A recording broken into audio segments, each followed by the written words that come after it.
আসসালামু আলাইকুম। Complete blood কাউন্টের second সেশনে আমি ডক্টর মোহাম্মদ আসিফ হোসেন আপনাদের সকলকে ওয়েলকাম জানাচ্ছি। আমরা প্রিভিয়াসলি একটি সেশন নিয়েছিলাম যেখানে আমরা 5 CBC leading to 5 different diagnosis এটা আমরা আলোচনা করেছিলাম। আজকে আমাদের সেম সিরিজের দ্বিতীয় ক্লাস, সেটা হচ্ছে 4 CBC। সো আজকে আমরা 4টা CBC ডিসকাস করব এবং 4টা CBC একটা স্পেসিফিক হেমাটোলজিক্যাল কন্ডিশনের দিকে একটু ডিনোট করবে। So let's talk about the myeloproliferative disorder. আমরা জানি 4 রকমের মাইলোপ্রলিফারেটিভ ডিসঅর্ডার আছে। সবচাইতে গুরুত্বপূর্ণ হচ্ছে প্রাইমারি পলিসাইথেমিয়া, যেটা polycythaemia rubra vera. Second important chronic myeloid leukaemia. 3 number essential thrombocythaemia. And last but not the least, myelofibrosis. So আমরা 4টা CBC এর মাধ্যমে এই 4টা কেস আমরা একটু দেখার চেষ্টা করব, যেগুলো প্রত্যেকটা পেশেন্ট আমরা রিসেন্ট টাইমে আমরা পেশেন্টকে দেখার একটা সৌভাগ্য হয়েছে। সো প্রথম সিবিসি, এই পেশেন্টটা আমাদের কাছে কিছু কনজেস্টিভ ফিচার নিয়ে আসছিল। আজকে আমাদের যে সেশন হবে, আমরা খুব একটা ক্লিনিক্যাল ফিচার আলোচনা করব না, সিবিসির উপর বেসিস করে আমরা একটু আলোচনাগুলো করার চেষ্টা করব। তো এই পেশেন্ট আমাদের কাছে কিছু কনজেস্টিভ সিমটম ছিল। এই কনজেস্টিভ সিমটম গুলো যখনই আমরা দেখলাম, তখন আমরা পেশেন্টের একটু হিস্ট্রির মধ্যে একটু হেডেক ছিল, একটু ব্লারিং অফ ভিশন ছিল। Because you all know there is some congestive symptom, যেটা একটা পলিসাইথেমিয়া বা মাইলোপ্রলিফারেটিভ ডিসঅর্ডার গুলোতে থাকতে পারে, যেগুলোকে আমরা বলি as a part of hyper viscosity syndrome. এই পেশেন্টের একটু হেডেক থাকে, একটু ব্লারিং অফ ভিশন থাকে, এপিস্ট্যাক্সিস থাকে, ঠিক আছে, ন্যাজাল, মানে যেটাকে আমরা ন্যাজাল ব্লিডিং বলি, এরকম কিছু কনজেস্টিভ সিমটম থাকতে পারে। অনেক সময় কিন্তু প্লুরাইটাসও থাকে। সো আমরা এরকম একটা কমপ্লেন হেডেক নিয়ে আসছে, আমরা যে কোনো পেশেন্টের দেখলাম যে একটু আইটা কনজেস্টেড। যখনই আইটা কনজেস্টেড মনে হলো, তখন আমরা এই কন্ডিশনে কিন্তু দেখি যে পেশেন্টের কোনো সেকেন্ডারি পলিসাইথেমিয়া আছে কিনা। অ্যাটলিস্ট আমরা লাংসটা চেক করি, প্রিকর্ডিয়ামটা চেক করি, কোনো কনজেনিটাল সাইনোটিক হার্ট ডিজিজ আছে কিনা, লাংসে কোনো সিওপিডির ফিচার আছে কিনা। বাট পেশেন্টের কিন্তু কনজেনিটাল সাইনোটিকের কোনো ফিচার নাই, চেস্টেও তেমন কোনো ফিচার ছিল না। তো আমরা একটা সিবিসি করতে দিই। যখনই সিবিসি করতে দিই, আমাদের নজরটা চলে আসে হিমোগ্লোবিনের দিকে। এটা 21.4 ছিল। এবং সেকেন্ড নজরটা আসে ডাব্লিউবিসির দিকে, এটা 15,800 ছিল। ওকে। সো এই দুটা জিনিস দেখে আমরা তৃতীয় নজরটা দিব আরবিসি কাউন্টের দিকে। একটু চেক করে দেখেন, আরবিসি কাউন্ট প্রায় 7,81,000, উইথ হেমাটোক্রিট 65.2%। ওকে। তাহলে তার ম্যাসিভলি হেমাটোক্রিটটা বেশি, হিমোগ্লোবিন বেশি, ডাব্লিউবিসিও বেশি। ওকে। তখন তাহলে আমরা এই ফিচারগুলোই পেলাম যে হিমোগ্লোবিন অনেক elevated, RBC 7.81 million per cubic millimetre, WBC একটু এলিভেটেড। ক্যারেক্টারিস্টিকলি দেখেন ইএসআরটা নর্মাল। ওকে। কারণ এই কন্ডিশনে আমরা সবাই জানি আরবিসি প্রচুর বেড়ে যায় এবং এক একটা আরবিসি একে অন্যকে বিকর্ষণ করে। So ESR can not be form.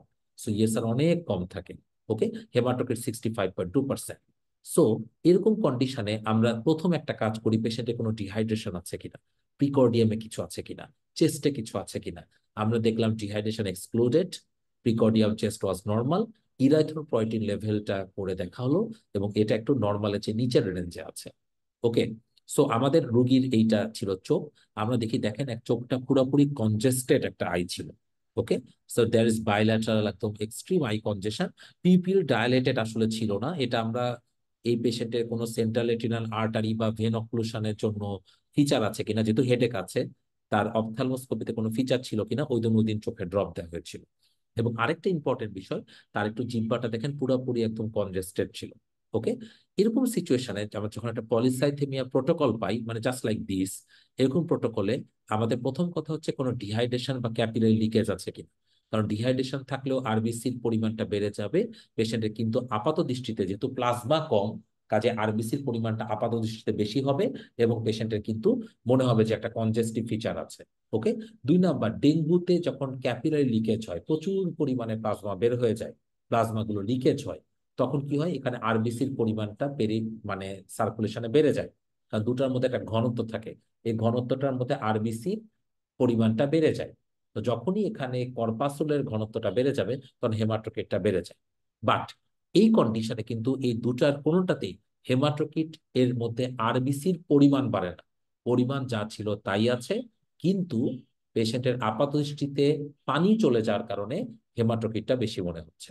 So যখনই পলিসাইথেমিয়া হবে, আমার প্রথম কাজ হচ্ছে কোনো ক্যাপিলারি লিকেজ আছে কিনা এক্সক্লুড করা, কোনো ডিহাইড্রেশন আছে কিনা এক্সক্লুড করা। This is very fast. Okay, এরপর আমরা চেক করে দেখব আরবিসির কি অবস্থা।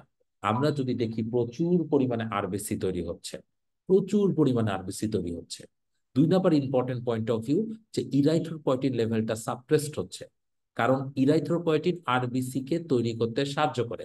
যদি প্যাথোলজিক্যালি বডির মধ্যে আরবিসিটা আগে থেকেই তৈরি হয়, তাহলে বডির মধ্যে আরবিসিটারই ক্লোনাল পলিফারেশন হচ্ছে, তাহলে তখন ইরাইথ্রোপয়েটিন কিন্তু আরবিসি তৈরি করার দরকার হবে না। তাহলে ইরাইথ্রোপয়েটিন উইল বি সাবনর্মাল লেভেলে বা সাপ্রেস লেভেলে থাকবে। এবং 2 নম্বর বিষয়, পলিসাইথেমিয়ার যে প্রাইমারি পলিসাইথেমিয়াটা আছে, এটা বোন ম্যারো ওভার প্রোডাকশনের জন্য। বোন ম্যারোতে কোনো ক্লোনাল প্রবলেম আছে, যার কারণে ওভার প্রোডাকশন হচ্ছে। সো সেই কন্ডিশন শুধু আরবিসিও বাড়বে না, আরবিসির সাথে মাঝে মাঝে প্লেটলেটও বাড়তে পারে, ডাব্লিউবিসিও বাড়তে পারে। সো এই কথাটা খুবই গুরুত্বপূর্ণ। কারণ যদি একটা বাড়িতে আগুন লাগে, আর আশেপাশের বাড়িও কিন্তু কিছুটা প্রবলেম হবে। সো আরবিসিও বাড়তে পারে, অনেক সময় ডাব্লিউবিসিও বাড়বে, প্লেটলেটও বাড়তে পারে। এই জন্যই দেখেন এই কন্ডিশনে পেশেন্টের কিন্তু ডাব্লিউবিসি কাউন্টটা বেশি। ওকে, সো হোয়েন এভার আমরা যদি একটা পলিসাইথেমিয়া পেশেন্ট, ডিহাইড্রেশন ক্যাপে লিকেজ নাই, আমরা দেখতে পাচ্ছি আরবিসি কাউন্টটা বেশি। ঠিক আছে, এখানে 7,81,000 ছিল, ইরাইথ্রোপয়েটিন লেভেলটা একটু কম ছিল, এবং সাথে ডাব্লিউবিসি কাউন্টটাও বেশি ছিল। এবং এই সকল কন্ডিশন আরেকটা very important findings, will get splenomegaly. Okay, স্প্লিনটা কিন্তু জাস্ট পালপেবল থাকতে পারে, ওই পেশেন্টেরও জাস্ট পালপেবল স্প্লিন ছিল। তখন আমরা এটাকে চিন্তা করব পলিসাইথেমিয়া রুব্রা ভেরা। ওকে, কিন্তু যদি ডিহাইড্রেশন ক্যাপিলারি লিকেজকে এক্সক্লুড করার পরে আমি যদি দেখি আরবিসি মাসটাও বেড়েছে, ইরাইথ্রোপয়েটিনও বেড়েছে, তাহলে চিন্তা করতে হবে আরবিসি মাসটা বেড়েছে due to increasing amount of erythropoietin secretion. Okay, তার একটা বোন ম্যারো সমস্যা না, বোন ম্যারো ঠিকই আছে, ইরাইথ্রোপয়েটিনের অত্যাচারে বোন ম্যারো বেশি কাজ করতেছে। এই ঘটনা ঘটতে পারে কি কারণে? এই ঘটনা ঘটতে পারে বডিতে যদি এক্সেসিভ ইরাইথ্রোপয়েটিন তৈরি হয়। কি কারণে তৈরি হবে?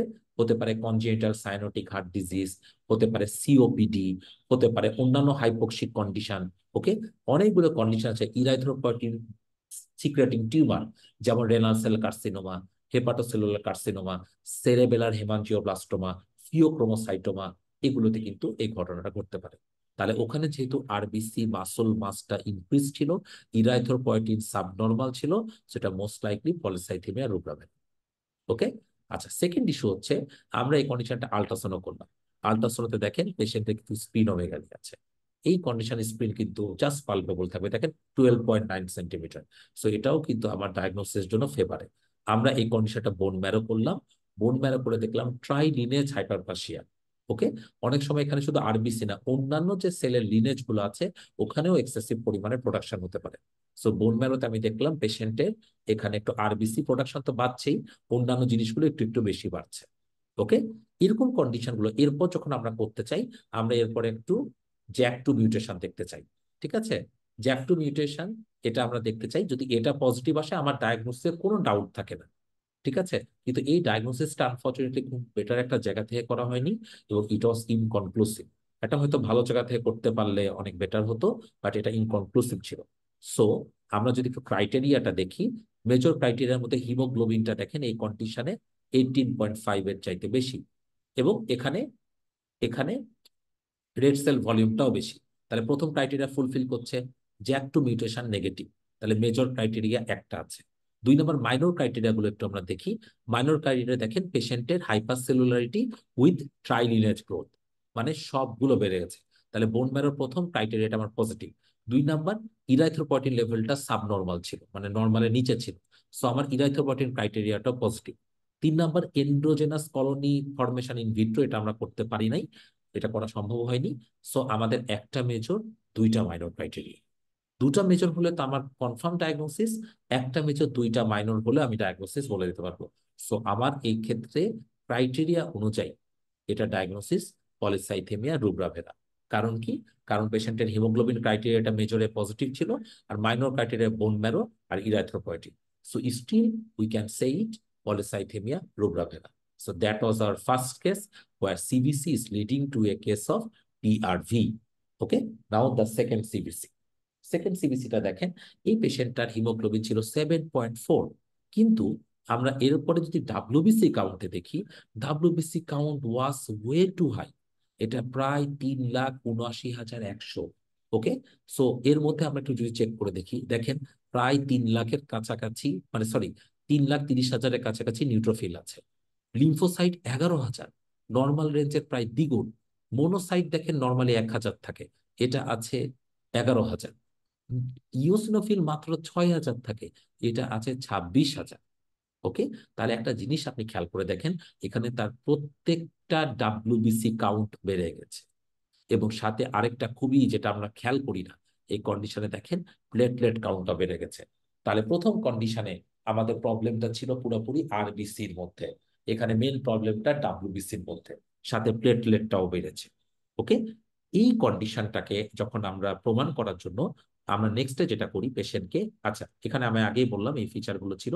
এই কন্ডিশনে আমরা পেশেন্টকে একটা হিস্ট্রি নিলাম, হিস্ট্রি নিয়ে দেখলাম তার ফ্যাটিক আছে, কোনো কনজেস্টিভ কোনো ফিচার নাই, তার অ্যানিমিয়া একটু মাইল্ডলি অ্যানিমিক, কোনো লিম্ফ্যাডেনোপ্যাথি নাই। ওকে, এবং তার একটা ম্যাসিভ স্প্লিনোমেগালি। তাহলে যখন একটা পেশেন্টের ম্যাসিভ স্প্লিনোমেগালি পাবো, এটার কারণ কিন্তু চারটা। ঠিক আছে, কি কি কারণ হতে পারে? একটা কারণ হচ্ছে মাইলোফাইব্রোসিস, ক্রনিক মাইলয়েড লিউকেমিয়া, আর হচ্ছে ম্যালেরিয়া কালাজ্বর। তো ম্যালেরিয়া কালাজ্বর অবভিয়াসলি নেগেটিভ। ম্যাসিভ স্প্লিনোমেগালির সাথে এত বেশি ডাব্লিউবিসি কাউন্ট, আমাদের আর বুঝতে বাকি রইল না this is a case of chronic myeloid leukaemia. তখন আমরা একটা পেরিফেরাল ব্লাড ফিভার রোগীকে করালাম। পেরিফেরাল ব্লাড ফিল্ম করে আমরা একই ফিচার দেখতে পেলাম। তো এখানে একটু খেয়াল করে দেখেন, আমরা পেলাম প্রোমাইলোসাইট, মাইলোসাইট আর মেটামাইলোসাইট। এগুলো নর্মালি কিন্তু কখনো সার্কুলেশনে তেমন একটা আসে না, কিন্তু এগুলো এক্সেসিভ অ্যামাউন্টে যখন সার্কুলেশনে থাকবে, এটা মোস্ট লাইকলি সিএমএল। ওকে, তাহলে এখানে দেখেন পেশেন্টের এই যে সমস্ত রকমের ডাব্লিউবিসি কাউন্ট বেশি, সাথে wide full spectrum of myeloid series এগুলো চলে এসেছে। দ্যাট ইনক্লুড প্রোমাইলোসাইট, মাইলোসাইট, মাইলোব্লাস্ট, এবং that was suggestive of chronic myeloid leukaemia. তাহলে দেখেন ডাব্লিউবিসি কাউন্ট অ্যাবনর্মালি হাই। এবং এই পেশেন্টটা কিন্তু স্ট্যাবল পেশেন্ট, এমন না যে স্ট্যাবল মানে তার হচ্ছে গাম ব্লিডিং আছে, বনি টেন্ডারনেস আছে, যেটা এএমএল এর ক্ষেত্রে থাকে, এর কোনো ফিচার নেই। So that was A case of CML. আমরা ব্যাকগ্রাউন্ড আরেকটু চেক করে দেখলাম, দেখলাম যে তার ফাইলে আগে থেকে লেখা আছে he is a diagnose case of chronic myeloid leukemia, chronic phase, এবং সে ইমার্টিনিব অলরেডি মেনটেন করছে। That brings me to one of the important fact. CML এর তিনটা ইম্পর্টেন্ট স্টেজ আছে। একটা হচ্ছে chronic phase, 2 number accelerated phase, 3 number blast crisis. Blast crisis মানে কি? এটা সিএমএল না, already converted into AML or ALL. ঠিক আছে, আর অ্যাক্সিলারেটেড ফেজ মানে কি? এখন ক্রনিক না, এটা খারাপের দিকে যাচ্ছে। তো একটা স্টেবল রোগী, ম্যাসিভ স্প্লিনোমেগালি, এইরকম ডাব্লিউবিসি কাউন্ট, ইট মোস্ট লাইকলি সিএমএল। এটা ডায়াগনস্টিক ক্রাইটেরিয়া কি? ডায়াগনস্টিক ক্রাইটেরিয়ার মধ্যে দেখেন আমরা কিন্তু এখন কোনো ব্লাড সেল পাচ্ছি না, তাহলে কোনো রকম ব্লাড সেল কিন্তু সিগনিফিক্যালি নাই। যখন ব্লাড সেল সিগনিফিক্যালি নাই, কারণ নর্মালি আমার অ্যাক্সিলারেটেড ফেজের জন্য 15 থেকে 30% মতো ব্লাড সেল থাকতে হবে। আর যদি 30%-এর বেশি ব্লাড সেল থাকে, তাহলে এটা অলরেডি ব্লাস্ট ক্রাইসিসে চলে গেছে, মানে এটা এখন আর সিএমএল এর দিকে নাই, ওটা লিউকেমিয়ার দিকে কনভার্ট হয়ে গেছে। ওকে, তাহলে this is a case, this হচ্ছে case of chronic myeloid leukaemia. ঠিক আছে, আমরা যা সিবিসি দেখে কিন্তু এটা ডায়াগনোসিস করা সম্ভব অনেক সময়। ওকে, মানে আপনি একটা ইমপ্রেশন নিয়ে নেওয়াটা খুব ইজি। ঠিক আছে, তারপর দেখেন তাহলে আমরা এইভাবে এটা ডায়াগনোসিস করতে পারি। সো আমাদের 3 নাম্বার কেস যেটা আমরা, ও তার আগে একটা কথা, যে কোনো সিএমএল এর মধ্যে তিনটা important face: chronic face, accelerated face এবং ব্লাস্ট ক্রাইসিস। ওকে, ক্রনিক ফেস মানে কি? এটা ইনডোলেন্ট অ্যাসিম্পটোমেটিক থাকবে, প্রচুর পরিমাণে ডাব্লিউবিসি দেখেন, একদম প্রিম্যাচিউর মানে সরি ম্যাচিউর ডাব্লিউবিসি কারণ প্রচুর পরিমাণে আছে, এবং 90% পেশেন্ট কিন্তু এই সময় ডায়াগনোসিস। এবং এই ক্ষেত্রে আপনার একটা ইম্পর্টেন্ট ট্রিটমেন্ট অপশন, সেটা হচ্ছে ট্রাইরোসিন কাইনেস ইনহিবিটর, যেটা হচ্ছে যে ইমার্টিনিব, নিলোটিনিব, ডাসাটিনিব, এই ড্রাগগুলো আমরা দিতে পারি। এরপর যদি পেশেন্টটা অ্যাক্সিলারেটেড যেতে পারে, আর সবচেয়ে ওর্স ফেস হচ্ছে ব্লাস্ট ফেস। ঠিক আছে, সো আমার 3 নাম্বার কেসে চলে আসি। 3 নাম্বার কেসে আপনি চেক করে দেখেন, এখানে তার ডাব্লিউবিসি কাউন্ট হচ্ছে 32,000-এর মতো। ও, তার আগে আমি একটা বলি, প্রিভিয়াস কেসে দেখেন ডাব্লিউবিসি কাউন্ট ছিল 3 লাখ, সাথে প্লেটলেটও কিন্তু বেড়েছিল। যখন একটা মাইলোপলিফাইড ডিজিজ হয়, শুধু একটা প্যানেল বাড়ে না, অন্য প্যানেল গুলো বাড়তে পারে। এখানে খেয়াল করে দেখেন ডাব্লিউবিসি কাউন্টটা অমানবিক হাই, শুধু ইয়ে না, প্রায় 32,800-র মতো। ওকে, এখানে দেখেন হিমোগ্লোবিন মাত্র 7.3। আমরা যদি একটু নিচে আসি, প্লেটলেটটা চেক করে দেখেন, প্লেটলেট ওয়াজ মানে প্রায় 13 লাখ। ওকে, 13 লাখ। তো এটা দেখি যখন 13 লাখের উপরে মানে থ্রম্বোসাইটোসিস তখন আমাদের কাছে এটা বুঝতে বাকি রইল না we might be dealing with another myeloproliferative disease. Okay, তারপর আমরা পেশেন্টকে তখন একটা পিভিএফ করলাম। পিভিএফ করে দেখলাম যে স্টিল ডাব্লিউবিসি কাউন্ট প্রায় 36,000, প্লেটলেট কাউন্ট প্রায় 14,63,000, এবং এই কন্ডিশনে দেখেন কমেন্টে moderate normochromic normocytic anaemia with neutrophilic leucocytosis, ইওসিনোফিলিয়াও আছে উইথ হচ্ছে মার্ক থ্রম্বোসাইটোসিস। ওকে, তাহলে এখানে massively elevated platelet count. So massively elevated platelet count সাথে ডাব্লিউবিসি কাউন্ট দুটাই অনেক পরিমাণে high. So we might be dealing with another disorder. It could be it could be myeloproliferative disorder, particularly essential thrombocythemia, যেহেতু platelet কাউন্টটা অনেক বেশি। আমরা রোগীর একটা কনজেস্টিভ সিমটম নিয়ে আসছিল, আমি হিস্ট্রিতে ডিটেলস যাব না, এবং সাথে দেখলাম স্পিনোমেগালি আছে।